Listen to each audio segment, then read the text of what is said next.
Bem, eu nasci em Olinda, Pernambuco, e moro aqui em João Pessoa já há alguns anos. E meu trabalho, né, com cinema, com audiovisual, começou quando eu entrei para o curso de Comunicação Social na UFPB, na Universidade Federal da Paraíba. E lá no curso eu tive a oportunidade, né, de me relacionar, inclusive com alguns diretores, enfim, diretoras de cinema, né, como Vânia Perazzo, Eduardo Noronha, Torquato Joel, Marcos Vilar, Elisa Cabral, enfim, todos os diretores e diretoras atuantes, né, dentro da cinematografia aqui na Paraíba. E foi uma oportunidade grande, assim, para mim, né, de ter acesso a essa produção muito vigorosa aqui, né, do Estado. Eu não conhecia, eu não sabia, né, e foi lá no curso que eu tive acesso. E então, existiam algumas disciplinas, né, como de crítica cinematográfica e de documentário, que eram ministradas por essas pessoas que eu acabei de citar. E a partir desse contato, né, eu comecei a me interessar por essa linguagem. Então, essas primeiras experiências, né, essa prática com o vídeo, com o cinema, aconteceram realmente dentro do curso de Comunicação Social. Tinha o apoio do NUDOC, o Núcleo de Documentação Cinematográfica, né, que possibilitava, né, um empréstimo de equipamentos, ainda câmeras VHS, Super VHS, e vez ou outra tinha uma oferta de um curso de formação, né? Mas ainda assim era tudo muito... eram poucas ofertas, né? Não é como hoje que tem um curso de cinema, né, na universidade, né? Então, toda a formação, né, da minha geração foi de uma forma muito autodidata, né? Então, a gente aprendia fazendo, né? Aí, nessa direção, tinha que tentar participar, né, das produções, das poucas produções que aconteciam, né, como estagiário ou como assistente, para poder experimentar, né? A gente lia, tinha a formação, né, de leitura dos livros, ou mesmo encontros para assistir filmes, né, nas experiências cineclubistas. Mas essa prática, né, de estar no set era que deu a medida para essa formação. Nessa direção, né, tem um filme que a gente realizou, né, que é o filme Funesto, Face Irreparável em Três Tempos, dirigido por Carlos Dowling, em 35mm. É um média-metragem, né? Então, esse filme, por exemplo, eu destaco como um filme muito importante para mim. É um filme escola, né? Pensando que a gente tinha esse desafio, né, de realizar um filme de 35mm, sem muita experiência e com pouco recurso, mas foi sensacional, assim, porque é isso, né, jovens interessados nesse fazer cinematográfico saem nesse desafio de fazer um filme, né, e não é um curto, é um média-metragem.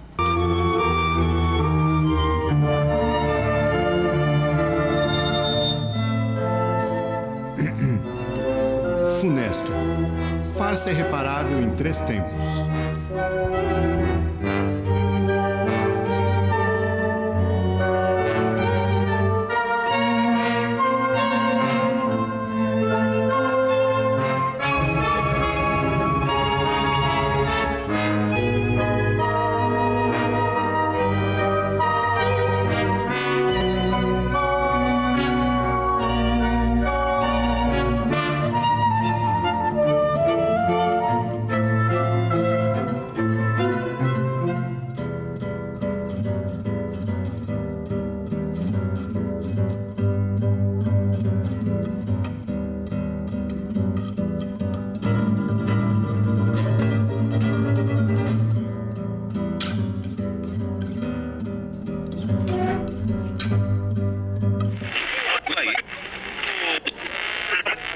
Agora com vocês, Gevantin e seu programa Histórias e Relatas.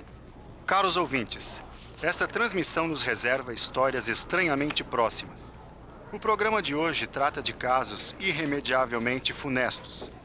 Devo avivar seus circunspectos ouvidos, alardeando que todas são histórias, se não verossímeis, verídicas. O primeiro destes é o penoso caso de Ruzo Apfelstrudel, um homenzinho de nome gozado e de sinistras práticas de galanteio.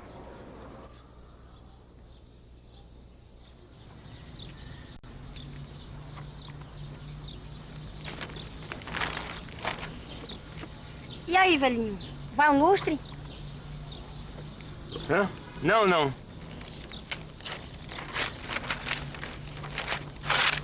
Os girassóis não suportam graxa. Desculpinha farrapada.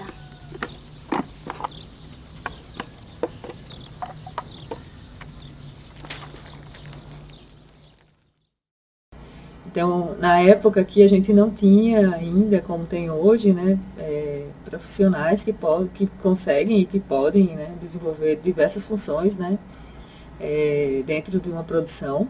Então, a gente precisou contratar profissionais que tinham, enfim, até destaque, né, na produção, na cinematografia brasileira.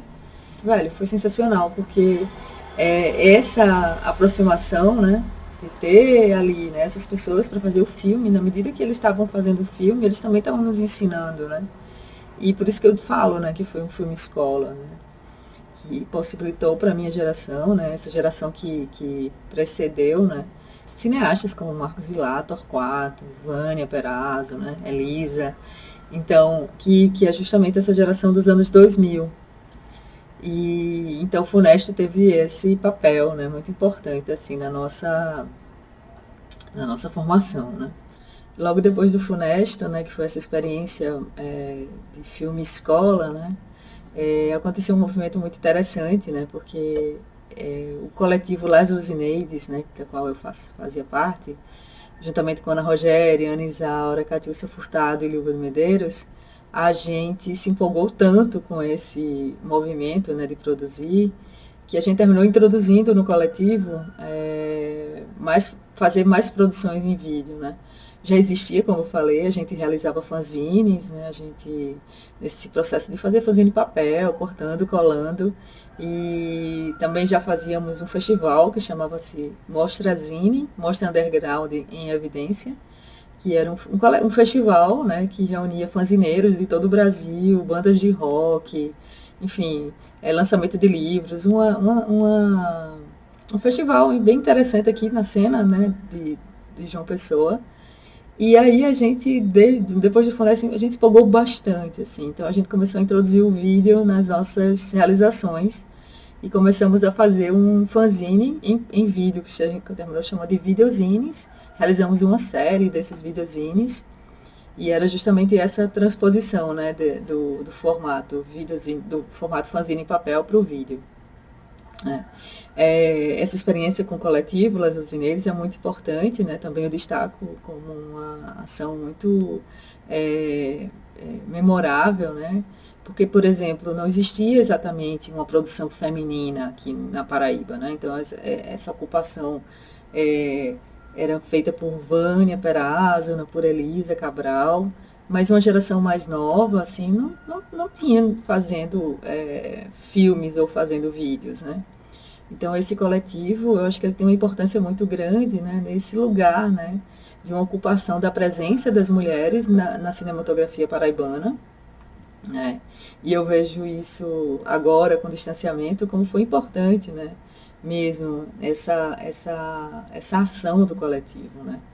Porque é muito legal pensar que essa ação que a gente fazia, ela abre caminhos, né? De alguma forma, abriu caminhos para o que a gente tem hoje, assim, né? Esse cenário muito mais ocupado pela presença, né, das mulheres fazendo cinema na Paraíba, e não só nas funções mais comuns, né? Mas temos diretoras de cinema, a gente tem diretora de fotografia, né? A gente tem técnica de som. E eu falo isso com muita alegria, assim, de pensar, né, que uma ação lá atrás, né, essa ocupação, né, desse coletivo, de alguma forma, possibilita também o que a gente tem hoje, assim, né, e que a gente possa cada vez mais incentivar, né, estimular que outras mulheres, que outras meninas que desejem venham fazer cinema, né. Agora eu vou falar um pouquinho dos filmes que eu realizei, né?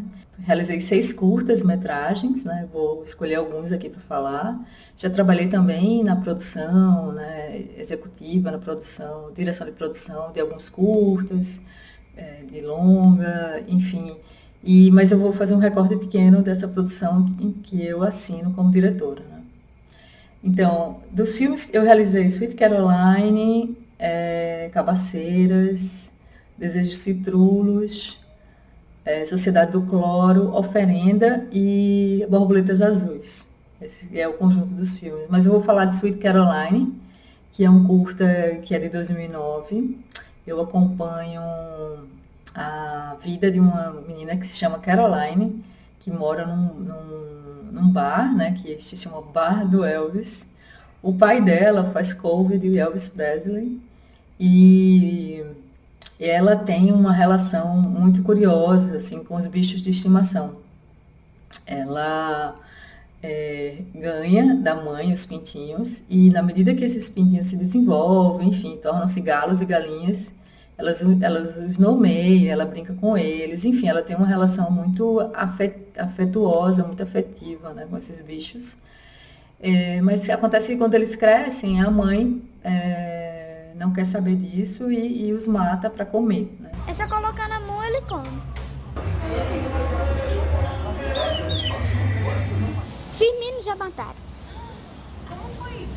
Foi assim, a mulher pediu ele para pegar ele. Aí prendeu o Firmino a mulher. Aí quando eu fui lá, a mulher já tinha matado o Firmino. Aí a cabeça do Firmino já estava dobrada assim nas asas dele. Mas aí tava cortada aqui, sabe? Aí quando eu vi, aí depois quando eu vi, tá já cortado já. Que a mulher cortou já. E tu, o que achou disso? Aí eu fiquei tanta com a raiva. Fiquei com tanta raiva, ficou triste. Aí que deu, aí ficou só a Capitu mesmo. Sim, cadê Capitu? Capitu já matamos. Por que mata? Mata pra quê? Pra comer. Mas eu não como mesmo. Eu não como não. Por quê? Porque eu não gosto assim, sabe? Só gosto da graxinha. Graxinha mesmo, de frango. Só gosto mesmo da graxinha de frango. É tão gostoso. Eu acho tão uma delícia. Não é gostoso, né? E aí tudo bem, a menina Caroline entrega esses bichos para o sacrifício e no dia seguinte ela recebe um outro bichinho, um outro pintinho e começa tudo de novo, né? E me chamou muita atenção essa relação, né, dela com os animais, né, o ensinamento dela mesma, né, de que as coisas não são permanentes, né, essa impermanência da vida, né, e essa disponibilidade, assim, eu achei muito, muito interessante, assim, curioso que uma criança tão pequena pudesse ensinar tanto, né, no que diz respeito a isso, né, ao desprendimento, ao amor, e o filme é um filme que terminou circulando bastante, né, em vários festivais, foi muito premiado, foi bastante premiado, foi exibido no Canal Brasil, enfim, circulou até para Portugal. E até hoje eu recebo, as pessoas falam, Sweet Caroline, aí vem falar do filme, que o filme é exibido, enfim, cineclube, sabe? Então, é um filme que eu gosto bastante. Um outro filme que eu também destaco chama-se Cabaceiras, né? Esse filme é de 2007 e é um documentário que eu realizei para falar um pouco de uma situação que me inquietava bastante, né? Que é a questão da identidade do Nordeste, né? Que é retratada nos filmes, em alguns filmes brasileiros. Cabaceiras é uma cidade aqui na Paraíba, que tem um índice de chuva muito, muito baixo, né? Quase não chove lá, e tem uma paisagem maravilhosa, assim. E a partir dos anos 90, né, alguns produtores de cinema se interessaram por vir filmar em Cabaceiras, né, pelas condições geográficas mesmo, pelo fato de não chover. Então, essa característica da cidade terminou, a cidade terminou recebendo um apelido, né, que é a Hollywood nordestina, que foi até o Willis Leal que começou esse projeto, né? Enfim, alguns filmes foram realizados lá, como O Alto da Compadecida, de Guel Arraes, Romance também de Guel Arraes, São Jerônimo, de Júlio Bressani, enfim, alguns filmes de longa-metragem, né, brasileiros foram realizados lá em Cabaceiras e que terminou fazendo sentido que ela se chamasse de a Hollywood nordestina, né? O filme Cabaceiras, ele fala um pouco, tenta mostrar um pouco que o Nordeste não é somente, né, aquele retrato comum que alguns filmes brasileiros fazem do Nordeste, que é um Nordeste pobre, que é um Nordeste de seca, né, uma seca constante, enfim, uma situação de um Nordeste exclusivamente no sertão, né? E essa característica, né, nos filmes, isso me incomodava um pouco, eu queria problematizar um pouco isso.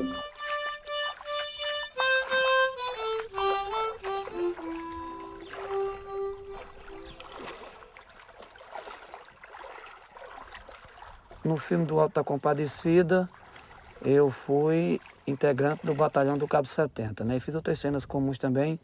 Fui soldado, né, na chacina dos pais de Severino de Aracaju. E fiz outras cenas comuns também lá no Alto da Compadecida. O cenário dos filmes que é sempre o mesmo, né? Eles utilizam as imagens enquanto na zona urbana, né, na sede do município, o nosso casario antigo, né, que é da época colonial. E na zona rural, a seca, né, o rio seco. Eu vejo muito isso em comum em quase todas as produções cinematográficas realizadas aqui no município de Cabaceiras. Existe esse interesse de manter essa imagem paupérrima do Nordeste brasileiro para se manter naquelas verbas federais. Eu só vejo isso como resposta. Né? E a realidade. É isso que eu digo. Quer dizer, só se retrata o Nordeste brasileiro pelo lado negativo da questão. A seca, a fome. A indústria da seca, né? Tornou-se protagonista. A indústria do cinema retratando a indústria da seca para tirar benefício próprio. Obter benefício próprio. Porque nós temos belas histórias, muitas histórias no Nordeste brasileiro, exemplos de vida de pessoas que venceram, de pessoas que se sobressaíram, pessoas que saíram daqui naquela mesma época em que os desvalidos retratam aquela história e que se deram bem. Então acho que a gente também poderia mostrar. E o filme fala um pouco de mostrar que o Nordeste não é só essa imagem que é construída, né? Então, que existe um cinema, inclusive, né, feito urbano, né, que mostra o Nordeste com praia, né? Enfim, toda essa diversidade que o Nordeste tem e que não se restringe somente a uma paisagem do sertão, que é maravilhosa, mas a gente tem uma região, né, com cenários diversos. Então, o filme, eu vou para Cabaceiras e vou falar um pouco sobre isso a partir dos figurantes, né? Dos figurantes desses filmes, que inclusive são moradores de Cabaceiras. E aí o filme tem um diálogo, né, com esses filmes, mas a partir não dos diretores dos filmes, mas sim dos figurantes e como é que eles se veem, né, nesse lugar, né, de participarem dos filmes e como é que eles veem a cidade deles, né, enfim. Esse filme teve também uma carreira muito importante, assim, circulou por vários festivais, também foi bastante premiado. E é um filme que eu gosto muito. Eu deixei um pouco de lado essa atuação dentro da cadeia produtiva do audiovisual e comecei a me interessar por projetos, enfim, por ações que acontecem dentro da escola, né?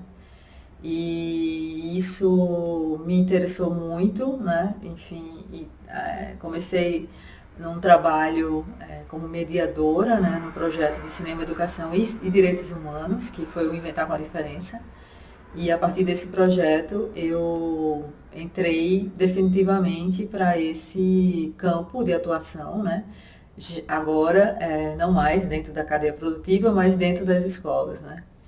E essa mudança foi muito significativa, né? Porque realmente eu desloco todo minha forma de atuação, né? E passo a desenvolver projetos de forma contínua para as escolas, nas escolas, né? E a partir disso surge, né, a Semente Cinematográfica, né, que agora virou uma escola de educação audiovisual e tem esse enfoque, né, de desenvolver ações dentro da escola para professores, né, a formação de professores, ateliês de criação cinematográfica para as crianças, enfim, jovens, o desenvolvimento de cineclube educativo, enfim, de um modo geral, pensar o audiovisual, né, o cinema, o audiovisual, como um mediador, né, de processos diversos. Então, dentro desse processo, a gente realizou, né, alguns filmes, né? Os filmes foram realizados dentro da escola, né? Tem um especial que eu gosto bastante, que se chama A Roda das Gerações do Coco, que é um filme que foi realizado pelas crianças que fazia parte desse projeto, né, de cinema, que era a Escola Experimental de Cinema.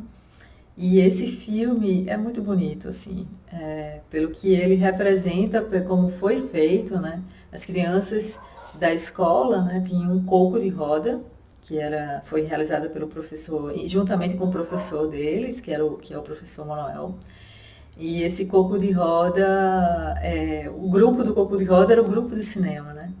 E elas queriam investigar, queriam conhecer um pouco mais da história do coco, né? O coco de roda do Guruji Ipiranga é um coco bastante conhecido, né, na Paraíba. E as crianças se propuseram a fazer esse filme, convidando os mestres, né, do coco. E foi um ritual, assim, um ritual de passagem, né, e um ritual de acolhimento desses mais velhos, desses mestres, para essas crianças. E é muito bonito esse filme, né, porque demonstra essa relação geracional, né, esse respeito das crianças, essa curiosidade para saber, né, sobre a cultura, né, e sobre a identidade delas, assim. E como eu falei, né, são as crianças que são do coco, eram as crianças que faziam o filme.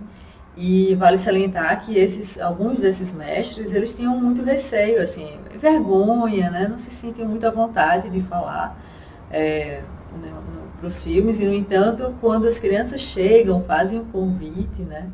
Eles estão ali abertos e é muito bonito, assim. Teve um chororô danado na feitura desse filme, do professor, da gente, assim. Enfim, é um filme que eu também destaco como um filme que para mim é muito significativo, muito importante. Ele circulou também em alguns festivais, participou do Kino Fórum, né, o Festival Internacional de Curtas-Metragens de São Paulo. Circulou pelo Festival do Rio, né, na Mostra da Geração. E entre outros cineclubes, enfim. Então é um filme que eu também destaco como importância e também celebra, né, esse meu trabalho, né, dentro da escola, né.